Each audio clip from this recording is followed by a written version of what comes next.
शुभ सकाळ। आज जुलाई 27 शनिवार। आसंतु नजर पकेबा किछि गुरुत्वपूर्ण खबर उपरे। न्यूज गुड़िक भल लगिले लाइक एवं चैनल को सब्सक्राइब करदेवे। नंबर 1, बंगोपसागर में सृष्टि है आउ एक लघुचाप। पाणीपाग विभाग सूचना अनुसार बांग्लादेश निकटवर्ती उत्तर बंगोपसागर में आउ एक लघुचाप सृष्टि होइछि। यह क्रमे पश्चिम उत्तर और पश्चिम दिगरे गति करने नहीं आकलन करा जाइछि। बंगोपसागर में सृष्ट लघुचाप 2 दिन मध्य पश्चिम बंग और झारखंड अतिक्रमण करिब। लघुचाप प्रभाव में प्रबल वर्षा संभावना रही।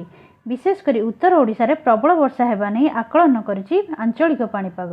बंगोपसागर आउ एक लघुचाप फल राज्य में वर्षार परिमाण बढ़िबा नहीं आकलन करिछि पाणीपाग विभाग। विशेषकर उपकूल जिलागुड़िकर अधिक वर्षा होइपारे। नंबर 2, रत्नभंडार को नहीं चमकाइला भली तथ्य देले जस्टिस विश्वनाथ। रत्नभंडार संपर्क में जस्टिस विश्वनाथ रथ एक गणमाध्यम साक्षात्कार में बड़ सूचना देइछंती। से कहते भंडार खोलु खोलु आमे जहाँ देखिलु दुरावस्था भली लागिला। रत्नभंडार एमिति रहिबा कथा नुहे बोली आमर हृदबोध हैला। प्रथमे किछि छोट छोट धातु निर्मित ठाकुर मूर्ति देखिलु। ठाकुर मूर्ति गुड़िक खटुली उपरे थिबा आमे देखिबाकु पाइलु। भंडार लुहा सिंदिगो थिला। गोटे ताला ठीक पड़िथिला, अन्य तालार छिटकिणी ओहळिथिला। 2टी काठ सिंदुकरे ताला नथिला, खोला पड़िथिला।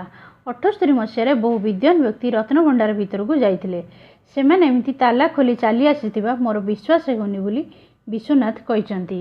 नंबर 3, पूर्व मुख्यमंत्री करिथिबा एही सबु योजना को बदलाइले मोहन। विधानसभा रे मुख्यमंत्री मोहन माझी बजेट उपस्थापन करिसंती। चलित बजेट मोट 2,65,000 कोटी टंका रहिछि।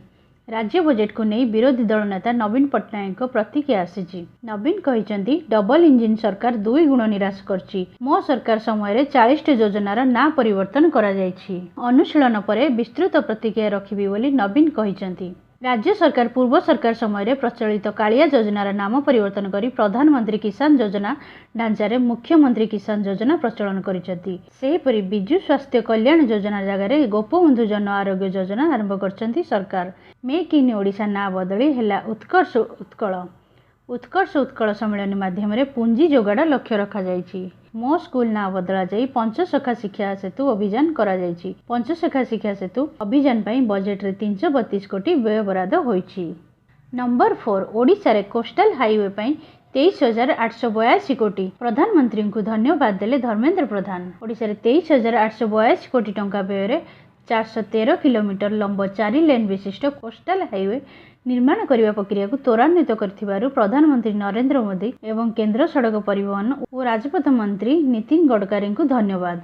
भारतमाला परियोजना यह प्रस्तावित राजपथ 3टी सेक्शन ने रामेश्वर रु रतनपुर, रतनपुर दीघा एवं जामझाड़ रु धामरा पर्यंत निर्माण हेबो। एथिपई डीपीआर सह आनुषंगिक मंजूरी प्राय संपूर्ण होगा स्थिति रे अछि। खूब शीघ्र कोस्टल हाईवे निर्माण काम आरंभ हेबो। नंबर 5, बदलिला बीकेएसवाई योजनार ना। एणिकी राज्य में लागू हेबो एही योजना।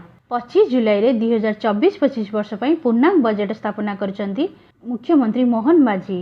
राज्य सरकार अर्थमंत्री भावे मोहन माझी खोद बजेट उपस्थापना करिसंती। 2024-2025 आर्थिक वर्ष पई मोहन सरकार 2.65 लाख कोटी रे बजेट विधानसभा रे आगत करचंती। महिला और शिशु विकास पई मोहन सरकार 17,942 कोटी टंका व्यय बराद करचंती। सेहीपरि महिलांक पई बड़ घोषणा करचंती सरकार। राज्यर महिलांक पई आरंभ हेबो सुभद्रा योजना। राज्य बजेट रे 10,000 कोटी टंका व्यय बराद करचंती सरकार। सेहीपरि आयुष्मान योजना पई 500 कोटी व्यय बराद करचंती सरकार बोली अर्थमंत्री गृह रे मंतव्य रखिचंती। सेहीपरि राज्यर निजस्व स्वास्थ्य बीमा योजना गोपबंधु जन आरोग्य योजनार संयोजन माध्यम परिवार को सरकारी और बेसरकारी स्वास्थ्य प्रतिष्ठान कैशलेस स्वास्थ्य सेवा प्रदान करिया पई सरकार निष्पत्ति नैथिबा मोहन माझी गृह रे कहिसंती। एथि सहित गोपबंधु जन आरोग्य योजना पई 3,056 कोटी टंका व्यय बराद प्रस्ताव रखिथिबा कहिसंती अर्थमंत्री। नंबर 6, भारत को आसिबो भूटान आलू। देश में महंगा माड़ डाली और पनीपरिया दर आकाश छुआ होता बेले एवं आलू आहरी चिंता बढ़ाई देछि। साधारण लोक रोषेई घर उभान होगा लगिलाणी आलू।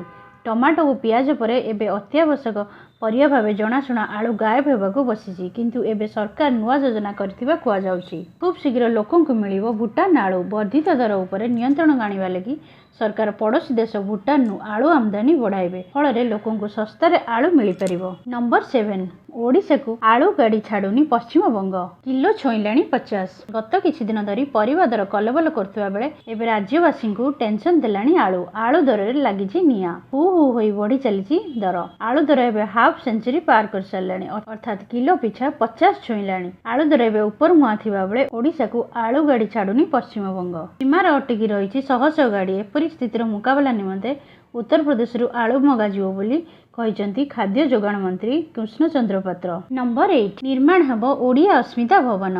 ओडिया भाषा रे पढ़ा हेब आईन वैषयिक विद्या और भेषज पाठ। मुख्यमंत्री मोहन चरण माझी 2024-25 बजेट रे ओडिया अस्मितार प्रचार और प्रसार पई 200 कोटी टंकार कर्पस पांठी गठन करने प्रस्ताव देइचंती।